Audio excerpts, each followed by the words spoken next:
আমি হিন্দু সন্ত্রাসীদেরকে বলবো এটা গুজরাট নয়, এটা বাংলাদেশ। আমি হিন্দুদেরকে বলবো এটা দিল্লি নয়, এটা বাংলাদেশ। আমি বলবো এটা ইন্ডিয়া নয়, এটা শাহজালালের পুণ্যভূমি বাংলাদেশ। এখানে আপনি আমার ভাইকে পিটিয়ে মারবেন আর পূজার নামে দেশি অস্ত্র আমাদেরকে দেখাবেন।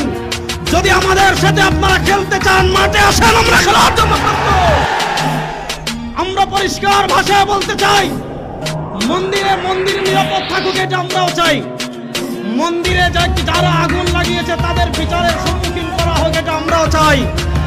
কিন্তু আমার নিরীহ মুসলমানদেরকে যারা ঘন্টার পর ঘন্টা বন্দি রেখে তাদেরকে যারা পিটিয়ে শাহাদাত বরণ করেছে, মনে রাখবেন মুসলমানের রক্ত পান করে পৃথিবীর কেউ নিরাপদ থাকতে পারে নাই, আপনারাও পারবেন না। এই রক্ত কথা বলবে ইনশাআল্লাহ।